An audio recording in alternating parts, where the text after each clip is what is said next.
YouTube, the Dapper Dinosaur here. Today we're going to take a look at a video from a couple of years ago from Doctors Brian Thomas and Timothy Cleary, in which they answered questions from their audience about dinosaurs. Before we get too far into the introduction, I want to say that the original sound was atrocious. The left and right audio tracks were out of sync, and Dr. Thomas was quiet on one track and essentially inaudible on the other. I isolated one track and got rid of the other, then boosted the high and low frequencies to make Thomas a little easier to hear, and also manually adjusted the volume throughout to try to get Thomas and Clary somewhat even in volume. The result is what I consider tolerable, but not great. Sorry if the audio quality isn't as good as you'd like. Anyway, back to talking about Doctors Thomas and Clary. As far as I can tell, they're both actual PhDs. Clary is a geologist and Thomas is a biochemist.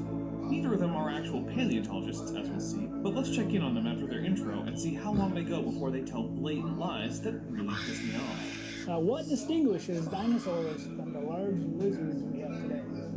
Good question. I would answer first with the positioning of the limbs. Dinosaurs, like mammals, have erect limbs, whereas lizards have sprawling limbs.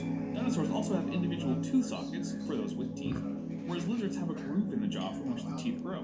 Dinosaurs also have a hole in their skull in front of the eye socket called an anteorbital fenestra. They also have a hip socket that's just a ring of bone, so that if you were looking at the hip from the side, you could see right through the hip socket all the way to the other side. This is called an open acetabulum. Dinosaurs also have more vertebrae in their hip region, called the sacrovertebrae, than lizards, and the vertebrae are strongly attached to the hip in a structure called a synsacrum. Lizards also have a hole at the top of their skull that dinosaurs lack, called the parietal vertebra. It's used in lizards to allow the pineal gland to sense light and thereby regulate the lizard's day-night cycle of biological activity. Dinosaurs lack this. There are other things, but those are the main differences I would point out.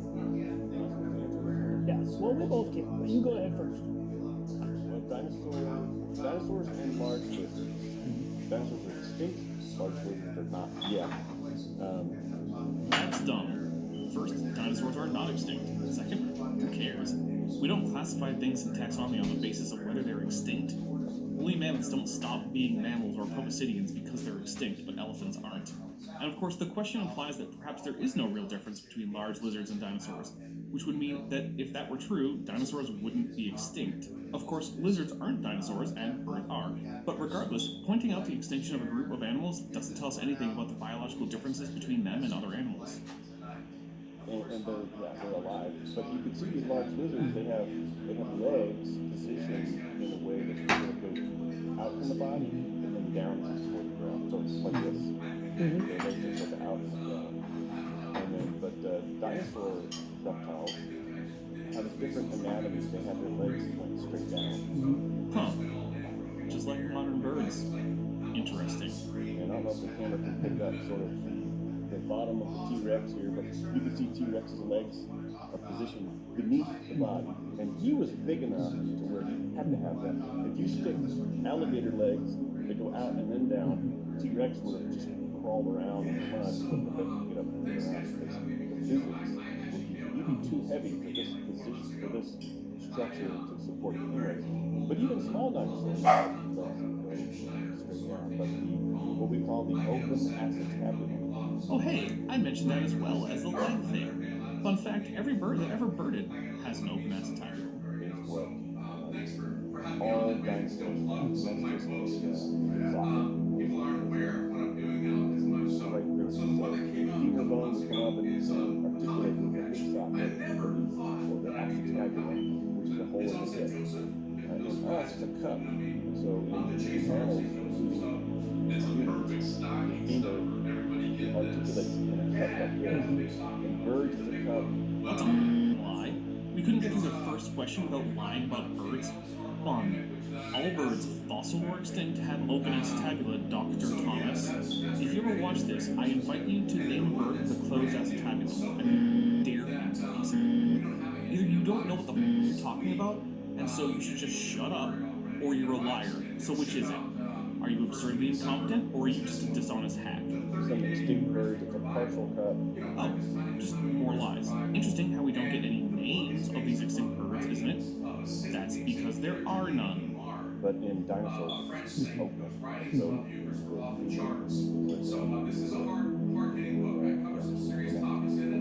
big old big hole, probably filled in with connective tissue.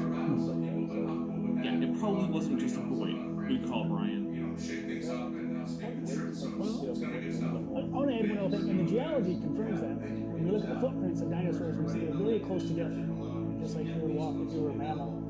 So they're not sprawled out like crocodiles and turtles and reptiles today. These are reptiles that walk with their legs erect, even four-legged and two-legged. Here's a fun thing. Floods characteristically erase trace fossils and footprints in unliquefied sediment. So with the flood were the cause of the fossil record, and ICR thinks basically everything from the Cambrian until the start of the Holocene is flood rock, we shouldn't find any fossil footprints. We do, so we can be well assured there was no global flood. And so we see the footprints, they don't step on top of each other before sometimes. So there's no tail draggings. So if they were sprawling like crocodiles, we'd see tail draggings, we'd see these animals. But the rocks support the interpretation that Sir Richard Owen came up with in 1841. These are unique group of reptiles that had erect posture. Well, at least we're doing better than Answers own Kurt Wise, who seems to think that the only reason we don't find tail drags is that the tails are floating and that all dinosaur footprints were made underwater. Because if not, we'd see the tail drags. Always good to see someone doing just one bit better on something than another young Earth creationist. I did hear about one where there's walking in mud so deep that their tails are dragging. Yes, there are a few tail marks here and there, but like Dr. Perry said, they're explained by unusual circumstances like deep mud or the animal rearing up or other such things. Just like birds, which hold their tails, short though they may be, parallel to the ground. Neat. After this, Dr. Thomas just points out that in the 70s and 80s, most people, paleontologists included, thought of dinosaurs as tail draggers. I really have nothing to say about this, he's basically right, and science updated. Were all dinosaurs really gray? No, we know for a fact some were not gray. Yeah, I think that's from pictures. Some artists decided to show dinosaurs that a long time ago. And they also decided to show dinosaurs with droopy tails and drag. We already covered the tails. Move past it. But closer examination of the anatomy. I'm thinking, of course, of Brontosaurus, like the classic sauropod, four-legged dinosaur, and its tail didn't drag. And we can tell because... Are you kidding me? No, we're not going to continue to listen to him talk about transverse processes and ligaments and a question about dinosaur color. Speaking of which, velociraptors actually have a straightened tail, as they would get these ossified tendons, and so their tail was flexible where it came off the body, but then it would stay straight. Gee, a tail that is flexible at the proximal end, but then inflexible at the distal end. I wonder where I've heard of something like that in the modern world. Oh, right. Birds. And there's actually muscles they show that each step it took, the tail was swing back and forth for balance. But many of the dinosaurs actually had these straightened tails. They weren't really that flexible. They would both balance the front end, balance them around that hip. If it was two-legged animal, it was balanced on the hip. If it's four-legged, it was balanced on both hips. There's a lot of evidence in the fossils themselves that supports this. So back to the color question. Finally. I don't think they were all gray at all. In fact, I know of one study, the Psittacosaurus, some say, and they found, Vinther and colleagues found pigments still in the skin. It's like a naturally mummified dinosaur carcass, which itself is something to talk about. Right. We will, okay. Yep, this is one of the best preserved dinosaurs ever found. As near as I can tell, the first formal description of the pigmentation was in 3D camouflage of an ornithischian dinosaur by Jakob Vintner et al., published in Current Biology, Volume 26, Issue 18, on the 26th of September 2016. Link in the description. But they found it's darker on its back and lighter colored on its belly. So we don't have integrity of the pigment so high that we can tell exactly what color it is. We can tell the shades of some of these dinosaurs because their skin is still there in some cases. No, the skin is not there. It's preserved in the form of a calcium phosphate residue. I probably don't have to tell my audience this, but apparently I do have to tell these two PhDs, but skin isn't made of calcium phosphate. This is not a fossil with skin, it's a fossil with fossilized skin, in which are remnants of pigment. It's preserved, like, wow, how did that happen? I don't know how it happened, and other than it was preserved in carbonaceous clay and silt, it doesn't seem like much study has been done specifically on the taphonomy of this particular find. But that such study hasn't really been done doesn't make it a flood deposit. If they want to argue for that, they'll have to do more than point out that it's a rare find. They'll actually have to go give positive evidence indicative of a flood in the matrix in which this Psittacosaurus was found. Look at this melanosomes. Yes, in some cases, some melanosomes, which is the cell. No, they're not cells. They're intracellular organelles. That means they're made in cells and then pushed into the space between cells. They are not cells, not at all. This is basic stuff here. Still intact. Cell, turns into a melanosome, which is a pigmented structure. No, cells don't turn into melanosomes. Cells like melanocytes manufacture them, and it's not intact, it's preserved. It has been chemically altered, but retains the basic shape and dark color from its original form. And so you look inside those, well, this is dark, this is light. So that's similar to what you see on a deer. It's got the dark back and light belly, and it's good, sort of camouflage and shading for a creature that would live in a forested or tree environment. Yeah, in fact, the paper adds an idealized counter shading for forested versus open environment, and then points out that the actual pigmentation of Psittacosaurus was closer to the forested ideal, and very close, indicating that Psittacosaurus was probably a forest-dwelling animal. So, I mean, maybe they had different colors. I don't think they were wild, full of fancy colors like birds. I don't think that at all. No. Okay, first he's saying that while standing in front of a green Tyrannosaurus Rex, so yeah. Second, I don't know if Thomas is just not paying attention or if he's a liar, but we do know that dinosaurs had fancy bird-like coloration like iridescent feathers and Microraptor. Microraptor is a close relative of animals like Deinonychus and Velociraptor. It's kind of like how a fox differs from a wolf, and as reported in the journal Science by Kangguo Li et al. In their paper Reconstruction of Microraptor and the Evolution of Iridescent Plumage, the feathers of Microraptor were iridescent, because we can see the microstructure that would cause this in high-power scanning electron microscopes.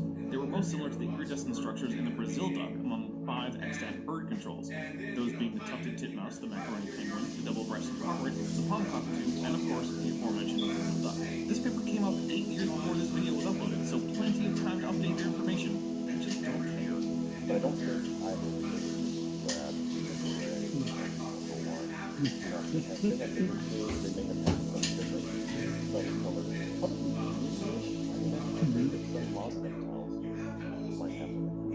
Green is actually one of the least likely colors. Most lizards are not green, although there are notable exceptions like iguana, the green iguana.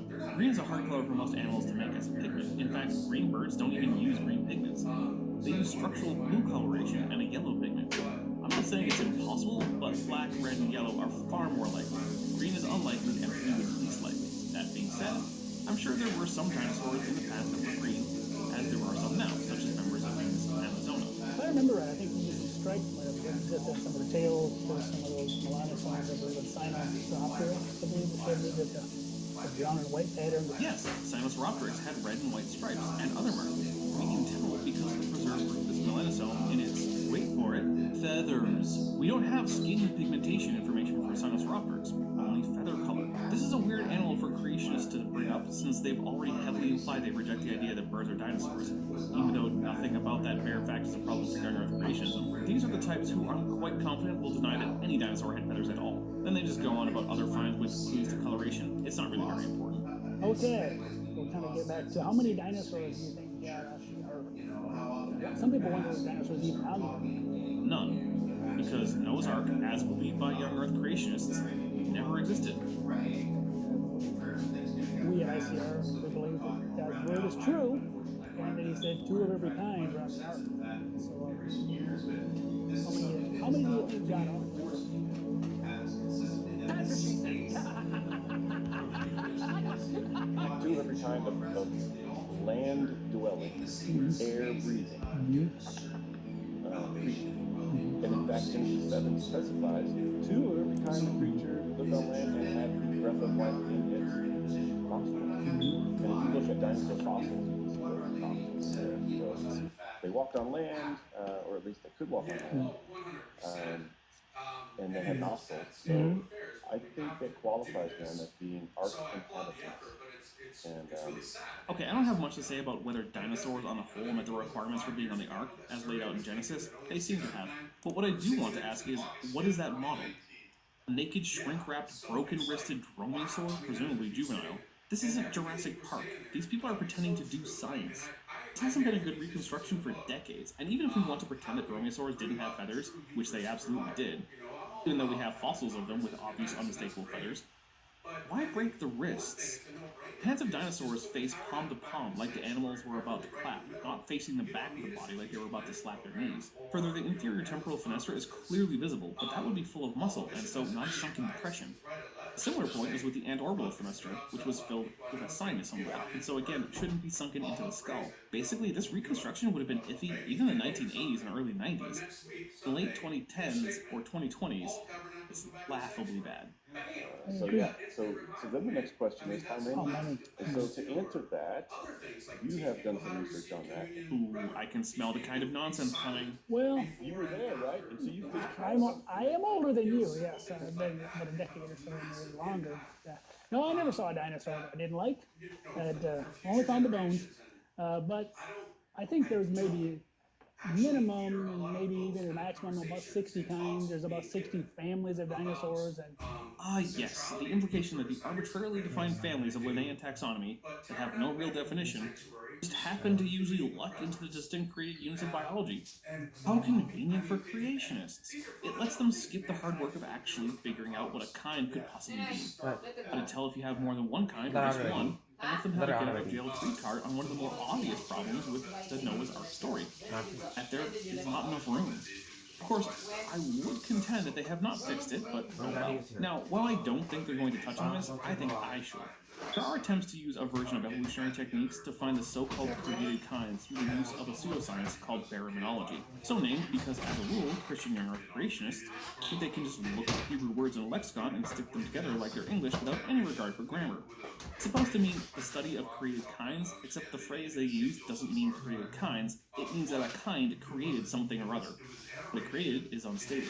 Anyway, the linguistic ineptitude of creationists isn't the point. The actual practice of their poorly named field is. Baraminology is essentially character-based cladistics. Animals with similar morphology tend to get grouped together. It, as a rule, studiously ignores genetic data, since if you want to lump lions and tigers together, as most creationists want to, and if you do this on the basis of genetics, you'd have no rationale for splitting humans and apes, as creationists are obligated to do, regardless of the evidence. This is because Panthera leo and Panthera tigris are far more genetically distant than Pan troglodytes and Homo sapiens. So, from the get-go, the whole endeavor is dishonestly cherry-picking data.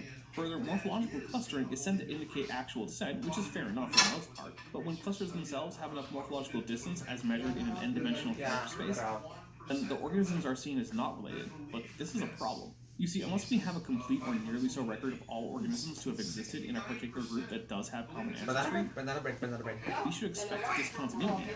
We should expect more of it as time goes on. On screen is a crude simulation of this idea. Each yellow dot represents a small population of indeterminate but noticeable size. The bottom is early in time and the top is late in time, whereas the left to right axis represents an approximate morphological distance, but this is only a very rough way to visualize it. However, it's sufficient for this exercise. As time goes on, the chances of us having access to the first members of this group is lower and lower, simply because the older a creature is, the more time any rocks bearing its fossils will have had to simply erode away, robbing us of the chance to examine said creatures. Also, some organisms will simply not leave fossils, or by chance their fossils will simply not be discovered, even though they persist to the present, as shown by the uneven way these dots are disappearing. So at the end, we're left with these disconnected chunks, with high correlation within each grouping, with gaps of various size between these coherent clusters. How many of these clusters share common ancestry? Well, if you hypothesize that they cannot all do so, you can set some distance value as your cutoff where common ancestry is no longer supported, and this is essentially what baraminology does. We also know that this discontinuity is an artifact of preservation, not the result of not sharing common ancestry. Further, baraminologists routinely leave organisms out of their studies that are part of the group in question, which further removes some of the organisms that may well bridge the gaps that they find in their analyses. Finally, the biggest problem, in my opinion, is that they can't even really use baraminology, even with their cherry-picking, to show what they want. It's trivial to do a baraminology study to recover humans of the same kind as apes, and it requires further cherry-picking of which character traits to use and how to weight them in order to separate humans out. And of course, you really have to ignore the genetics. In short, even the most rigorous attempts by creationists to define their created kinds are fraught with deception and incompetence that even then can't get the answers they want themselves. consistently. Many creationists or creation biologists believe the family was somewhat comparable to the dinosaur, to the kind of animal that the Bible refers to. Yeah, and as we've seen, for absolutely no good reason. This is just a thing they find convenient, so they cherry pick data to get them these answers. And they aren't even consistent then. And so there's probably at least 60, there could have been more. I think in my book I say 60, but there might have been 60, 70, maybe 80 kinds of dinosaurs. But there's not thousands of dinosaurs. There's been over 1,500 different species named. And fun fact, the family grouping of these species isn't based on some objective beyond the single criterion that they be a likely monophyletic group of genera. You can put the family wherever you want as long as it's monophyletic. You're not technically wrong unless it's below the generic level, or what you have selected as a higher taxon. Anyone could come by and shift every single taxon up a bit in the tree of life, and nothing would change about conventional taxonomy except the names. Instead of an arthropod phylum, we'd have a panarthropod phylum that just includes tardigrades and velvet worms, with their relatives, the crustaceans and arachnids. Similarly, instead of a hominid family of the great apes, it would just be Hominoididae, with the gibbons in the family too. This is just as valid. Now what? Creationists shift the created kinds? Do they keep them below the new versions of family? What? That's the problem with assuming that the arbitrary use of family in taxonomy reflects some real level of biological grouping that is similar or the same across a wide swath of living things. A family of beetles in real life is a very different thing to a family of primates, with the former being vastly larger in terms of diversity and species count than the latter. But who cares? To creationists, they can just use their handy heuristic that the group name ends in IDAE. Probably just a kind. So Carabidae is a beetle family with 40,000 extant species, including 2 distinct lineages of bombardier beetles. Muscidae is a family of even-toed ungulates with only 7 species and about 35 or 36 extinct species. Sure, Carabidae has much higher genetic diversity. Hey, why not just assume that these vastly different taxa are basically the same thing? Direct creations of God. That's not completely insane, and about as ad hoc as can possibly be imagined. But you know who's not insane? My subscribers. So if you're not already subscribed, why not go ahead and fix that? It's free, and it really helps the channel out. While you're at it, turn on notifications with the bell icon. If you're a paleontologist, you would find the bones of different dog breeds, and you would name them by different species as well, because they all look different. Every time a creationist brings up the morphological diversity of dogs, I want to throw something. Dogs are anomalously morphologically diverse because humans made them that way. Wild, undomesticated populations have never been found with that much diversity. If you want to suggest that, say, Centrosaurus, Pachyrhinosaurus, Triceratops, and Diabloceratops are all the same species, go find a wild species with a similar amount of morphological diversity. Until then, shut the f up about paleontologists ignoring the example of dogs when it comes to defining morphal species. Because guess what? They're not. You're just an idiot. And so species are named, right? Species are named, yeah, just as very subtle things in the name of the species because it gives them a publication.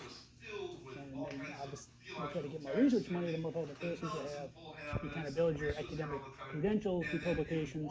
I'm not going to stand here and say that there is not more incentive to publish, find as a new species or even genus than there is to describe a new member of an already established taxon. But that in itself is not enough to say that the current known diversity of Dinosauria should be assessed as much smaller than is the consensus.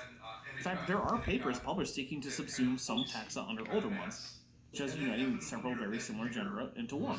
And that's one of the reasons why there's so many dinosaurs out there. But there's really only 60, maybe 70, possibly 80 kinds of dinosaurs. So you really need double that on the ark, male and female. Yeah, I'm gonna need a citation on that one. Preferably one that did more than simply count up how many dinosaur taxa end in IDAE, and then just calling that the number of kinds. Somehow, I don't think I'll ever get one. You talked about probably juveniles running the ark. You wouldn't have full-size T-Rexes like this probably on the ark. They take a lot of room and they eat a lot. And Well, they are smaller, but it's not obvious that they eat significantly less. Humans are well known for the phenomenon that children often eat a huge amount of food to fuel their growth. Anyone who's had to feed teenage boys can attest to this. What makes creationists think that this wouldn't be a problem for active animals like dinosaurs, many of which may well have been warm-blooded? Further, many dinosaur species may have been highly social, and raising infants of social species in isolation often results in antisocial behaviors and a failure to re-establish the typical social systems of such animals. So it's probably not the case that simply bringing on juveniles of large animals is likely to result in a population of functional adults, while saving food. On the whole, you probably need about as much food, if not more, for juveniles over the course of the trip, and you'll end up with maladjusted animals who cannot live together. maybe not be a certain size. Maybe they couldn't breed. We don't know. We don't know enough about dinosaurs to really know. But the young ones, of course, before they hit their growth spurt, would have been most likely, but we don't know for sure. Before the growth spurt. And you know that dinosaurs had growth spurts only after a year of age. It's How? 7:45. Oh, right. They don't. As it turns out, being a diverse group of animals, dinosaurs had a variety of ontological strategies, from fast-growing to slow-growing, and from intense parental care to essentially none. You can't just generalize that juvenile dinosaurs are the answer to the huge problem that you simply don't have enough room on the ark. So how many? We're talking about, let's say 70 roughly families. And a family is a human construct that only has a real-world analog insomuch as it is a monophyletic group. But even in those cases, they can't be compared from one family to another. So assuming that even most families indicate some fundamental unit in biology is beyond stupid. Is that what we're about to hear? Because that would be true, and that's what we should hear. which we're using as a rough equivalent of time. Maybe with enough repetition, it will stop sounding so stupid. And Scripture says, 2 of every kind. We've been over this, but the Hebrew word mean doesn't mean anything more than the general English word kind. You can have a kind of grammar, or a kind of day, or a kind of food, or a kind of animal. It's just a loose grouping of things, no technical meaning. In one context, you could say that compared to a lizard, a kangaroo and a human are the same kind of animal. And in another context, you could say that the kangaroo is a different kind of animal to a human when compared to an anteater. The only reason creationists treat this like some kind of technical term is that on the one hand, it makes it easier to pretend that the Noah's flood story literally happened, and on the other hand, it means that they can accept the parts of evolution that are so obviously true that even they can't deny them, like speciation and the common ancestry of fairly recent groups, like most mammal families. So we're saying probably 2 of every family, using the modern Linnaean classification, using the final class for the family. Would be, for example, the Triceratops is a species, or a genus. Triceratops orvis, I think, is the name. One of them. The other being T. prorsus, but sure. So that's one of them. But the family name is Ceratopsians. Well, it's a ceratopsian. So that's the tank-like dinosaurs with the big frill. Some of them had a frill. Some of them had horns, some had no horns. But it's short neck, tank-like body, 4 legs on the floor. It's Ceratopsidae. What do we do with the other ceratopsians? Animals like Psittacosaurus, Yinlong, Liaoceratops, Gracilloceratops, Yamaceratops, Leptoceratops, Protoceratops, and Zuniceratops, all of which fall outside of Ceratopsidae proper, but which are increasingly like the ceratopsids, and conveniently are all found higher and higher in the strata. Are they in the same kind?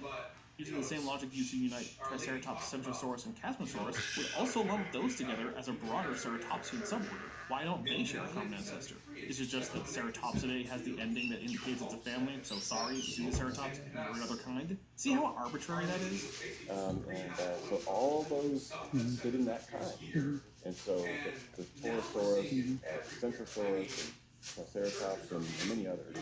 But they're all in the same kind. Yeah. The same. So all you need is 2 ceratopsians to come on board your ark. Oh, so now it's the whole suborder of Ceratopsia. Which is it, Brian? Ceratopsidae and Ceratopsia are not the same thing or interchangeable. Are we now able to say that Psittacosaurus and Triceratops are the same kind? And if so, how are we going to say that that huge amount of morphological difference is fine within kind, but that humans can't be in the same kind as other apes? Oh, right. There is no reason. It's just arbitrary and corresponds to the current whims of the creationists speaking. How convenient and how unlike anything resembling science. Yeah, there may be a couple of things. There's a couple of them. There's Neoceratopsians. The problem is it gets very complicated, as you know, because they find things, they reclassify things.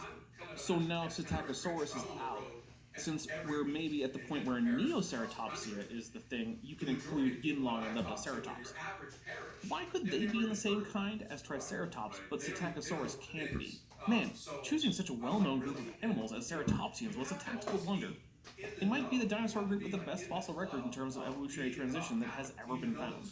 And they're not really using the Linnaean hierarchy anymore, they're using more traditional analysis, which is based on statistics and Yeah, subjective. traits, Like, subjective I think traits. that trait, Yeah. I think that trait is And- more important. Yeah, nothing is more subjective and wishy-washy than actual hard math. But also, how do they think Linnaeus did things if they're such staunch taxonomist traditionalists?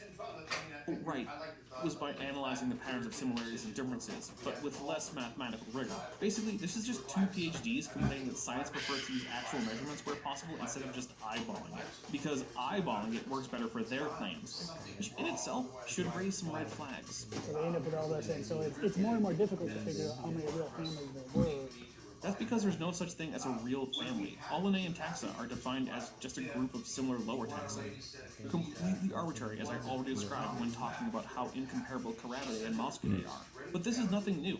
In fact, the arbitrary nature of Linnaean ranks has been talked about for decades. The ranks are simply arbitrarily assigned within each higher taxon. So let's say 70. It's 140. Yeah, not that So 140, the average size of dinosaurs. You did a big study on this. Yeah, we did the math. Jeff Tompkins and I last year did the math. Hey, sitting dapper here. I just want to point out, because I didn't catch it in my script writing initially, Jeffrey Tompkins doing the math isn't a good thing. This is a man who screwed up basic high school algebra in his supposed scientific paper, and not weighting his averages for genetic similarity in his tests by sequence length. Yeah, that's like literally high school. So, Jeffrey Tompkins doing the math for you is not a good thing, buddy. We figured out the average adult size is the size of the American bison. It's certainly true that many dinosaurs were quite small. The problem is that food and water requirements don't scale linearly. They tend to increase exponentially. All things held equal, a dinosaur that's twice as tall as another will need some 8 times as many calories per day. So even if you have relatively small average body size, which they do not, by the way, bison is quite a large animal, if you only have a few outliers on the high side, it will severely increase the amount of space needed for food. But honestly, how you fit animals on the Ark is, for me, one of the least troublesome aspects of the Ark. Most flood models involve the Earth becoming a ball of radioactive plasma. So how you fit the animals on a big wooden boat that in this scenario has already turned into ash, or well, more accurately, it can't have turned into ash because we're at the point where chemistry can't happen, it's just turned into a ball of unassociated nuclei and electrons, isn't really a concern of mine. Let's just pretend that the Ark was bigger on the inside. Who cares? Noah's having his organs turned to soup by radiation just from within his own body, and his skin is being flash charged with crisp. The heat of external radiation and tectonic plates rushing around at race car speeds. And if they were juveniles, it might have been size of sheep, another sheep. In fact, the idea that the average size of dinosaur was the size of a sheep goes back to the wonderful peer-reviewed article Jurassic Park, published in Penguin Random House in 1990. And yes, I'm serious.